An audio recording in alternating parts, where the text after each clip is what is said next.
Beauty, style, a former Hikikomori. It's time to explore the dark past of the Red Queen of Zok in this episode of Otaku Files, Aizome Karen.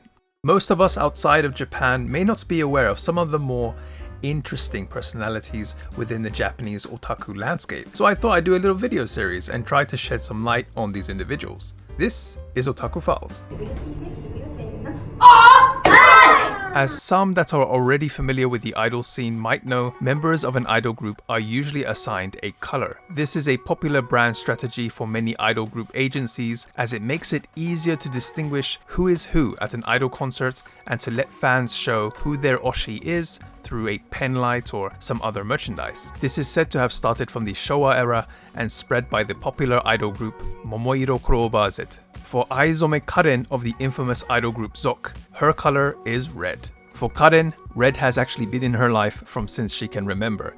In an interview, she says that a lot of the furniture that she was given as a child was red, such as her desk and her shelves. In general, her whole room was red, making her feel a strong affinity towards the color. Apparently, her parents were just into red. Fair enough. Karen remembers that when she was little, she was a bright, lively girl into things like Disney and princesses. You might not have guessed it though, but Karen wasn't really the social type and wasn't really a fan of being in groups. As a result, back in elementary school, she would often take days off. She did make a friend or two that she would often be with, but if those particular friends happened to say not come to school, she would essentially just be on her own. This was basically me.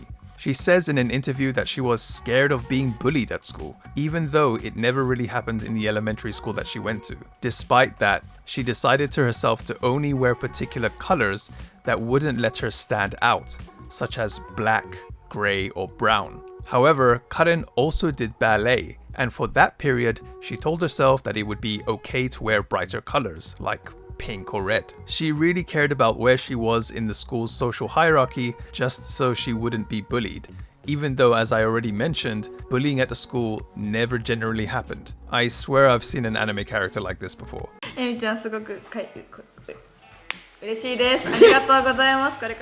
However, she says she doesn't remember clearly why she went from a princess Disney-liking bright girl to a more shy, fearful girl once she entered elementary school. But she did like going to ballet and did it 4 times a week for her after-school activities. It turns out that particular ballet club was actually a place to foster students who were wanting to do ballet professionally, and as such came off as being pretty damn serious. Despite that though, Karen's love for ballet helped her overcome the fear of being in that particular environment. Originally from Okayama, Karen and her family would often move around because of her father's work, moving to places such as Kanagawa, but the longest place her family was in was Kumamoto. She went to elementary school in Kanagawa, but during middle school, something would change. In the summer of her first year, she became a hikikomori. In Japanese, the word hikikomori literally means pulling inward or being confined.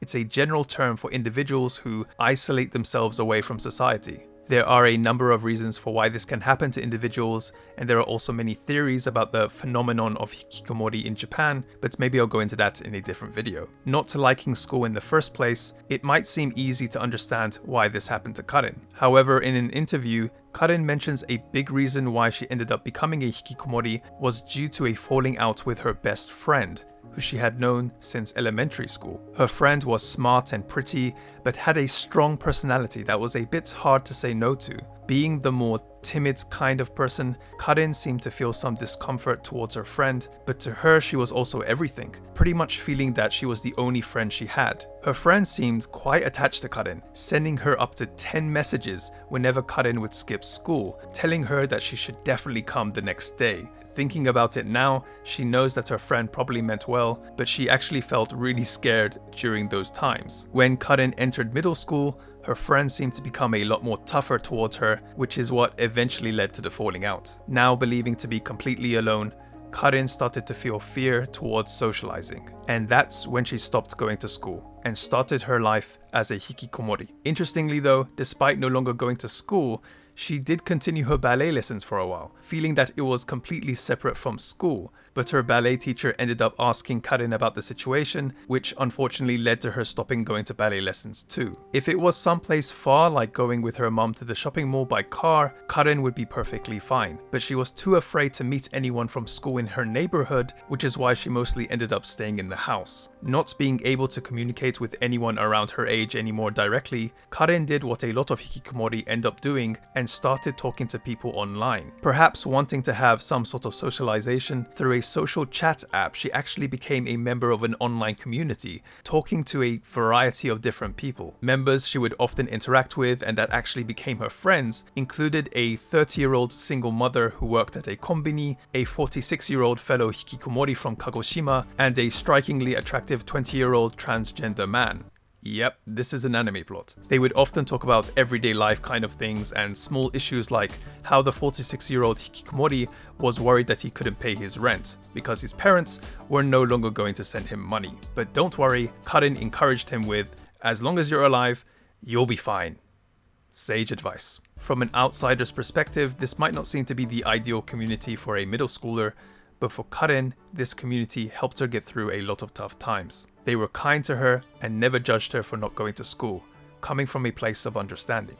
Besides going on the social chat app, Karen also loved reading manga. This included the manga she got from her parents to buy for her, and also her father's extensive manga collection. Now her parents, as you can imagine, were pretty worried when Karen stopped going to school, and in the beginning tried forcing her to go, but that just led to a lot of resistance with plenty of crying and screaming. Eventually though, her parents told her that it was okay for her to stay at home until she was able to go to school by herself, and that they would support her. Karen's hikikomori schedule included waking up sometime late in the afternoon, reading some manga, until heading for the computer in the living room where she would spend the rest of her day. Since she never went outside to buy new clothes, apparently she would sometimes buy items from the social chat app for her avatar, making her feel special. I wonder if her parents ever noticed that on their credit card bill. Just so you know, the computer was placed in the living room for a reason, as Karen wasn't allowed to take it to her room. Seems like her parents did try to limit how much time she spent online. There was also one other thing Karen loved: idols. In particular, Haro Projecto. Haro Projecto, or Haropro for short, is the umbrella name for idols contracted under the Upfront Group Corporation. This also includes one of Japan's most famous idol groups, Morning Musume. Karen first learned about Haropro through her best friend, but it wasn't until she became a hikikomori that she really started to get into them, watching videos of them on sites like YouTube and Nico Nico Doga. Also, missing her ballet lessons and wanting to move around, she would dance with them, copying their movements, dancing to songs like Yume Miru 15 by Smile-Eiji. Little did Karen know that in the future, she would be joining an idol group herself that would have a former member of Haropuro. But the fortress that was Karen's house and the hikikomori schedule she made would end up facing a massive challenge. As I explained earlier, Karen's family would move around thanks to her father's job. She entered her hikikomori phase while in Kanagawa, but now they had to move to Kumamoto. Yep, you guessed it. Karen was not happy. Her parents were pretty nonchalant about the whole thing, and they let Karen choose where they should move. Apparently they were given the choice of Fukuoka, Kumamoto, or Hong Kong. No matter what choice Karen made, she would need to leave the fortress. Well, Kumamoto or whatever was basically what her response was. However, Karen realized something. Yes, for the same reason why going to the shopping mall was okay, Kumamoto was far away from her local neighborhood and anyone she knew from school. This was her chance to turn things around. Unfortunately, things didn't exactly work out that way. At first, Karen did her best to walk around and enjoy her new neighborhood, and with this new enthusiasm, she thought now was the time to go to school. But when she did go to school, something strange happened. The students there already knew who she was. The reason for this was that the school didn't exactly get transfer students that often, so it seems word got out that Karen was transferring in. This freaked her out. Despite all that, Karen did put in the effort to go to school regularly, but then she would meet a type of person she had never met before. A group that seems to make a regular appearance in my videos. It's the Yankee. To keep things short, young keys are classified as delinquents. With blonde hair and shaved eyebrows, Karen was pretty surprised by them as young keys didn't really exist in Kanagawa, at least not where she lived. They seemed friendly though, but the way that they tried to interact with Karen was not in a way that I would recommend. They would ask Karen questions like, "Are you a shoujo?" And yes, that is a term for girls who are virgins. Freaked out, Karen would run away and the young keys would run after her, repeating the same question. Are you a shoujo? After repeatedly being asked this, one day, Karen got angry and she snapped back at them, kicking the desk and chair, saying, "Well, what if I am a shoujo?" The whole classroom froze, and Karen then stopped going to school. She lasted 3 days. Her new house had now become her new fortress, and thus she was back to being a member of the Hikikomori club. But there was a problem. In what would be her 3rd year as a middle schooler, she received a message from the school saying that at this rate, she wouldn't be able to graduate. Reluctantly, Karen went back to school, but not to class. Instead, she would go to the school's infirmary, otherwise known as the nurse's office, for the last month of school so that she could graduate. In the morning, she would go to the nurse's office and then after 15 minutes would go back home. But Karen was able to graduate from middle school and even made it to high school. The high school that she entered was designed to help students like Karen who needed support to help their unique circumstances. Within that high school, she met a lot of kids that were similar to her, but also young keys. Luckily though, she did a lot better this time, even making friends with them, including gyarus that also attended. As part of the school's curriculum, you were also able to take up activities that were similar to an after-school club. Karen took up makeup classes and also joined a band, playing bass. Apparently, the songs were chosen by the teacher who were into bands like Lark. I wonder what songs they chose for Karen and the others to play. One pretty cool thing that happened is that the teacher of the makeup class invited Karen to do some modeling for a catalogue. Karen ended up being a regular model for them for 5 years. After graduating high school, she tried to go to a beauty school thinking to become a makeup artist, but she ended up quitting feeling that it just wasn't for her.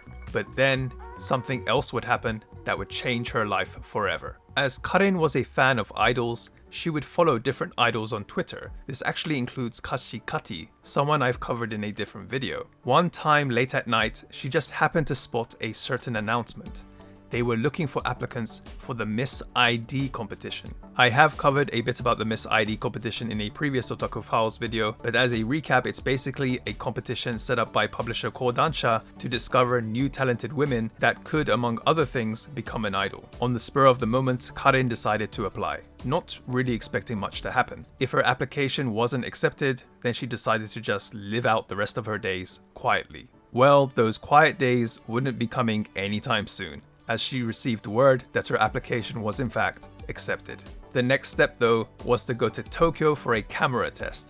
Around this time, Karen was living on her own in Kumamoto and had never been to a city as far as Tokyo, but she knew she had to go. A strong motivation for this was that she knew she had a chance to meet an idol she really loved, Omori Seiko, who would end up forming ZOC as well as being a member herself. Karen was able to make the camera test, and yes, she was even able to meet Omori Seiko. But she said she wasn't too happy with the video as she felt that she said things that were a little dark. Despite feeling so much fear towards things, Karen wanted to take steps to overcome those fears and present that during the competition. Besides things like going up Skytree by herself, watching films that she was afraid of, she also decided to make up with her best friend, the same one she had fallen out with. It seems her friend had moved to Tokyo and it was there that they would meet each other. After years of thinking about what had happened, she was successfully able to make up with her friend, who was nothing but open arms. What's interesting about Karen entering the Miss ID competition is that she believed she could never become an idol. For her, idols were people that went to school properly,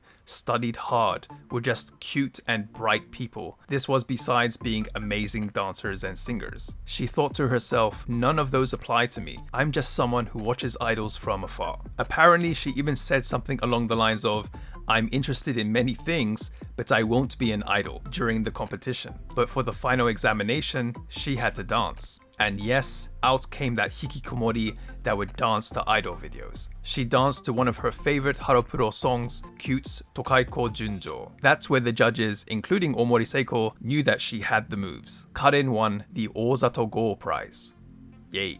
But winning a prize doesn't necessarily mean anything straight away. However, she was told that an idol group named ZOC may be formed. It just wouldn't be very soon. So Karen continued to work as a model and did some things here and there, but would then make the decision to move from Kumamoto to Yokohama in order to prepare for ZOC. She worked some part-time jobs to get by, including at a curry shop. And then the day finally came. She got a call from Omori Seiko, asking her to join ZOC. At a family restaurant in Tokyo's Takada no Baba, for the first time she met the other members that would soon form ZOC, including the idol that she was cheering on from Twitter, Kashikati. As I mentioned in Kashikati's video, they were soon going to perform their first concert, so there were a lot of things that they needed to prepare for. At their first concert, as you can imagine, Karen probably went through a lot of things emotionally, but she was happy. She had finally made it. From being a fearful little girl who ended up being a hikikomori to now standing on stage with idols she admired. For Karen, this must have been a dream come true. Thank you very much for watching this video, guys. This was an amazing story to find out about. I did know about Karen, of course, through ZOC, but I had no idea about her hikikomori phase and like all the things that she went through. It was truly fascinating finding out all this stuff. And I hope that her story actually gives hope to many people that might be in a similar situation. But yeah, thank you again for watching. If you do have any other suggestions, please let me know. Thanks again, guys. Bye. Peace.